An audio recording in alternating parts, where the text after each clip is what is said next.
In John 16, Jesus said to his disciples, said, I have so many things to say to you, but you can't bear them now. You don't have the weight-carrying capacity to carry what I would release to you if I were able to tell you what I wanted. You don't have the capacity to carry. Because whenever the Lord releases his will, he releases a reality of that world resting upon us so that we can carry it in an upright, glorious fashion. It's actually the majesty of the nature of God that rests on people, that attracts people to him. Let your light shine in such a way they see your good works but glorify your Father, which is in heaven.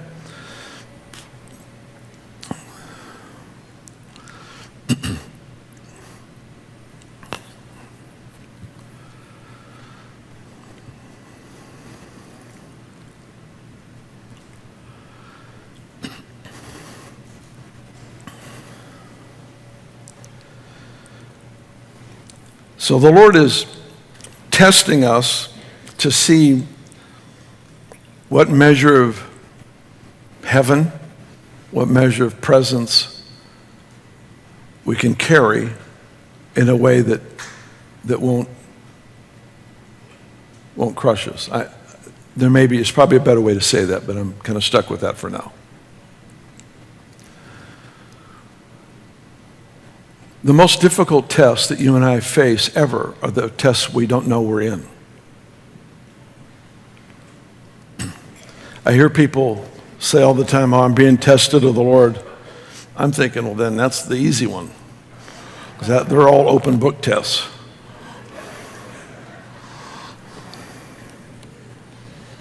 It's when the prophet says to the king, strike the ground with the arrows. And he strikes it 3 times. And the prophet gets angry and says, if you would have struck it 5 or 6 times, you would have annihilated the enemy. But now you're just going to have 3 temporary victories. I mean, the king wanted to take the test over. Now I know what you're looking for. I'll beat the tar out of these arrows, That wasn't the point. The point is the fact that people who follow passionless leaders pay a price. And Israel lost battles because they had a passionless king. It never only affects one of us. And so what the Lord is doing is he's measuring us not for judgment, not for, obviously, not heaven, hell. It's this measuring to see what we can carry in a way that honors him and strengthens us. See, whatever you gain through self-promotion, you'll have to sustain through self-promotion. But whatever you get from the promotion of God, he'll sustain.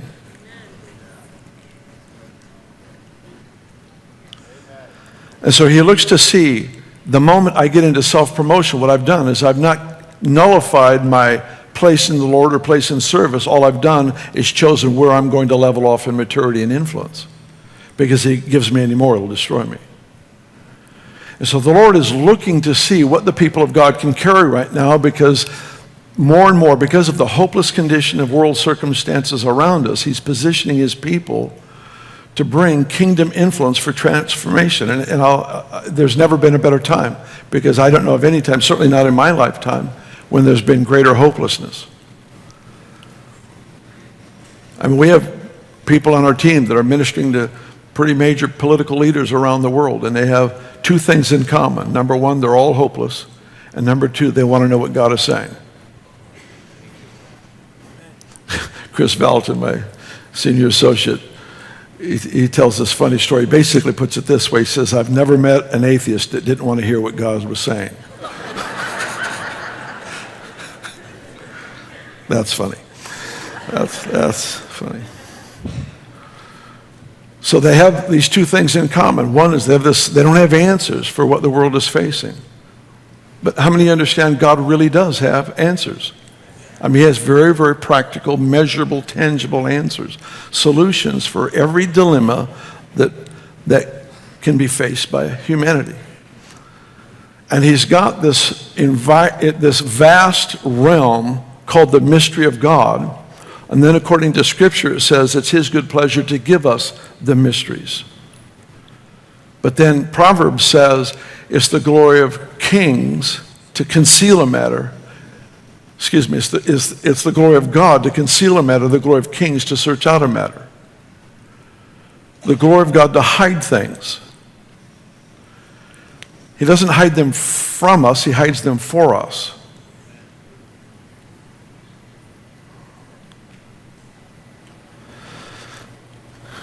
He doesn't hide them from us, he hides them for us. Now think, because this goes back to the nature of God. When we have, I know I've shared this part here before, but when we have Easter, we have 9 grandchildren, and we have an Easter egg hunt at our house every Easter. We have all 9 grandkids out there, and they range from now they're 4 to 13. And you know, when you're hiding an egg for a 4-year-old, you do it different than when you're hiding for a 13-year-old. I mean, when they were 2, you know, you hide it on the step. Right? We do it outside now, so we hide it next to the tire, between them and the tire, so they can see the bright orange egg on the gray driveway, you know. What's the delight of the children? Their delight is in discovering or finding the eggs. But their delight is also in the joy of the parent that is watching them discover the eggs.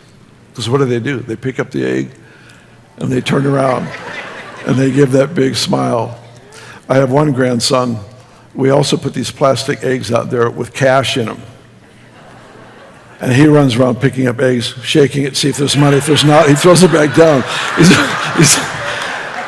Kid's got his priorities straight, you know. He says, I plan to make a fortune this Easter. Nah, that's not something I want. It's my son Brian's, his son, of course.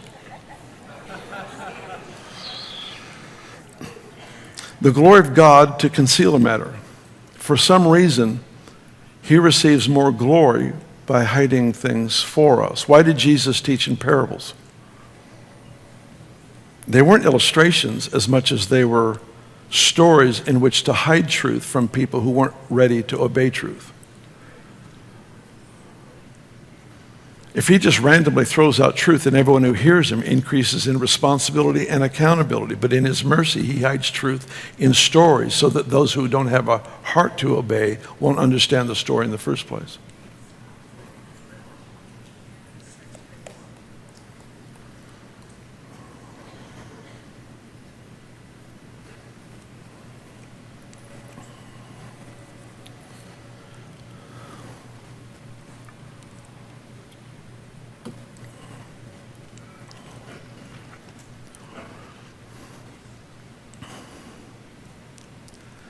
So it's the glory of God to conceal things. It's the glory of kings to search it out.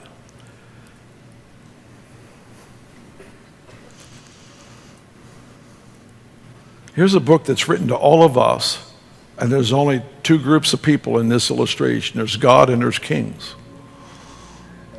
And yet it's for you and me. Because never does our royalty become more evident than when we know we have legal access to the mysteries of God.